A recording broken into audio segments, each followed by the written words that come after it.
Indian ഭരണഘടനയുടെ ആമുഖത്തിലുള്ള socialist, secular എന്നീ പദങ്ങൾക്കെതിരെ വീണ്ടും RSS അംബേദ്കർ എഴുതിയ ഭരണഘടനയിൽ ഇല്ലാത്ത ഈ പദങ്ങൾ പിന്നീട് കൂട്ടിച്ചേർക്കപ്പെട്ടതാണ്. അതിനിയും തുടരണോ എന്ന കാര്യം ചർച്ച ചെയ്യണമെന്ന് RSS general secretary Dattatreya Hosabale പറഞ്ഞു. അടിയന്തരാവസ്ഥ നടപ്പാക്കിയ കോൺഗ്രസ് രാജ്യത്തോട് മാപ്പ് പറയണമെന്നും ഹൊസബാലെ ആവശ്യപ്പെട്ടു.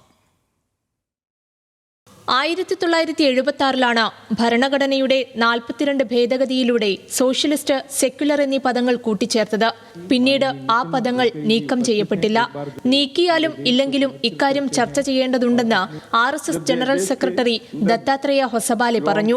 സോഷ്യലിസ്റ്റ്, സെക്യുലർ എന്നിവ അംബേദ്കർ എഴുതിയ ഭരണഘടനയിലില്ല, പിന്നീട് കൂട്ടിച്ചേർത്തതാണ്. ഭരണഘടനയുടെ പവിത്രത ഇല്ലാതാക്കാൻ കോൺഗ്രസ് ഇടപെട്ടു.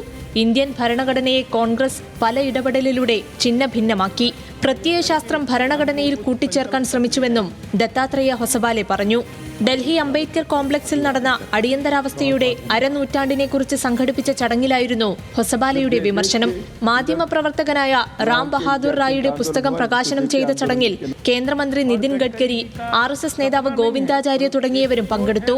50ാമത് വാർഷികം ഭരണഘടനാ ഹത്യാദിനമായി ആചരിച്ചുകൊണ്ടായിരുന്നു ചടങ്ങ്. അടിയന്തരാവസ്ഥയിലെ പൗരാവകാശ ലംഘനങ്ങളുടെ പേരിൽ കോൺഗ്രസ് രാജ്യത്തോട് മാപ്പ് പറയണം. മനുഷ്യത്വ വിരുദ്ധ നടപടികളുടെ കാലമായിരുന്നു അടിയന്തരാവസ്ഥ. 1 ലക്ഷത്തിലധികം പേർ ജയിലിലായി. 250ഓളം മാധ്യമപ്രവർത്തകരടക്കം 60 ലക്ഷത്തോളം മനുഷ്യരെ വന്ധ്യംകരിച്ചു സർക്കാർ. ഇതെല്ലാം ചെയ്ത പാർട്ടിയാണ് കോൺഗ്രസ്. ആ കോൺഗ്രസിന്റെ നേതാവ് ഇപ്പോൾ ചുവന്ന ചട്ടയുള്ള ഭരണഘടനയുമായി നടക്കുകയാണെന്നും ഹൊസബാലെ വിമർശിച്ചു. RSS നിരോധിക്കപ്പെട്ട ആ കാലയളവിൽ തങ്ങളെല്ലാം സോഷ്യലിസ്റ്റുകളുമായി ചേർന്ന് ഇന്ദിരയുടെ ഭരണത്തിനെതിരെ പ്രവർത്തിച്ചെന്നും RSS ജനറൽ സെക്രട്ടറി പറഞ്ഞു. National desk, news Malayalam.